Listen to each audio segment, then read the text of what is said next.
Well, good morning, Little Masters, and welcome back to today's Tolkien Times. I'm Alan, the Man of the West, also from the Prancing Pony podcast. Let's get this week's Third Age Thursday underway. Now, this segment's a time for us to revisit those familiar and maybe some not so familiar stories of the Third Age. Over the last couple of weeks, we've left Lórien, joined the Lord and Lady for a feast, and each member of the company have received gifts from Galadriel. Last week, we took a close look at Gimli and Frodo's gifts. Today, we pick up after Frodo receives his gift, and frankly, it's time to get some Quenya in here. Now the lady arose, and Celeborn led them back to the Hithe. A yellow noon lay on the green land of the Tongue, and the water glittered with silver. All at last was made ready. The company took their places in the boats as before. Crying farewell, the elves of Lórien, with long gray poles, thrust them out into the flowing stream, and the rippling waters bore them slowly away. The travelers sat still without moving or speaking. On the green bank, near to the very point of the Tongue, the Lady Galadriel stood alone and silent. As they passed her, they turned, and their eyes watched her slowly floating away from them. For so it seemed to them, Lórien was slipping backward, like a bright ship masted with enchanted trees, sailing on to forgotten shores, while they sat helpless upon the margin of the gray and leafless world. Even as they gazed, the silver load passed out into the currents of the great river, and their boats turned and began to speed southward. Soon, the white form of the lady was small and distant. She shone like a window of glass upon a far hill in the westering sun, or as a remote lake seen from a mountain, a crystal fallen in the lap of the land. Then it seemed to Frodo that she lifted her arms in a final farewell, and far but piercing clear on the following wind came the sound of her voice singing.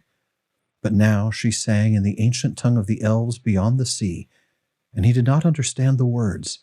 Fair was the music, but it did not comfort him. Yet, as is the way of elvish words, they remained graven in his memory, and long afterwards he interpreted them as well as he could. The language was that of elven song, and spoke of things little known on Middle-earth. Ai, laure lantarlassi sornen, jeni unottimi ve rammar alderon, jeni ve linta juldar vanjar, mi iromardi lissa miruvorva. Andune pella, vardu telemar, nu luini jasten tintelar I elenni, o Mario arotari lirinen. Si mani julman in enquantuva, ansi tintale varda oioloseo, ve fagnar mariat elentari ortane, ar ilie tirer undulave lumbule, ar sindanoriello caita mornie, it fa malinna rimbemet, ar hisie, untupa calikirio miri oiale. Si vanwa na, romello vanwa valimar, Namarië, nai hiruvalie valimar, nai elie hiruva, Namarië. Ah, like gold fall the leaves in the wind, long years numberless as the wings of trees. The years have passed like swift draughts of the sweet mead in lofty halls beyond the west, beneath the blue vaults of Varda, wherein the stars tremble in the song of her voice, holy and queenly. Who now shall refill the cup for me?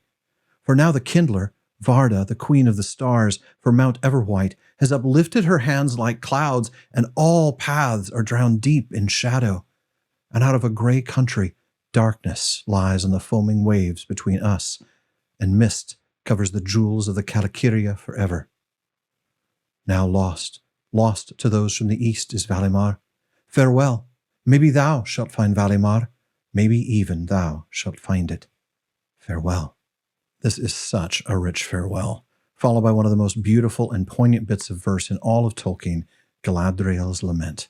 Now, Tolkien goes into this verse in great detail in a wonderful little book called The Road Goes Ever On. Now, that's primarily a collection of sheet music, which happens to be accompanied by a record or a CD, depending on which edition you can find, with the music written by Donald Swann. Though for this piece, Namarië, he changed the tune after he played it for Tolkien. The professor wanted it in the style of a Gregorian chant, and he hummed it for Swann, who used that new melody. Now, this book also has the distinction of being the last of Tolkien's books to be published during his lifetime. Now, beyond the music in that book, there are a number of notes no pun intended, from Tolkien, including one on this piece of Quenya poetry. And I want to read from that now. He says that the question, Siman I Yulmanin en Quantuva, and the question at the end of Galadriel's song, which is in Fellowship, what ship would bear me ever back across so wide a sea, refer to the special position of Galadriel. She was the last survivor of the princes and queens who had led the revolting Noldor to exile in Middle-earth. After the overthrow of Morgoth at the end of the First Age, a ban was set upon her return, and she had replied proudly that she had no wish to do so. She passed over the mountains of Ered Luin with her husband Celeborn, one of the Sindar, and went to Eregion. But it was impossible for one of the high elves to overcome the yearning for the sea and the longing to pass over it again to the land of their former bliss. She was now burdened with this desire.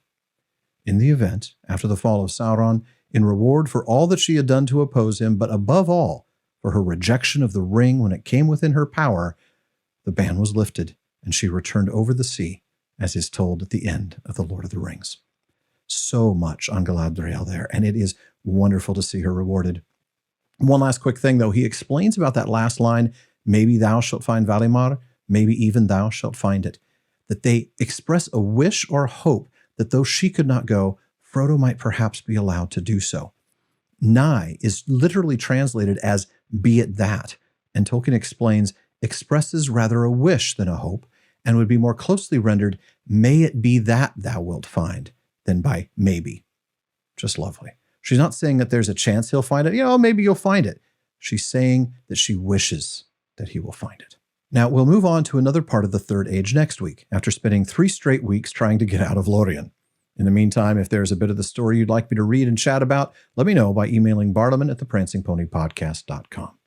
And if these few minutes leave you wanting more Tolkien content, be sure to check out the Prancing Pony Podcast, where we have spent 7 years so far walking through the books, almost 6 years in the Third Age alone, and having a nice chat at the pub about our favorite author. Now, folks, join me again tomorrow on today's Tolkien Times as I welcome another special guest for Fandom Friday.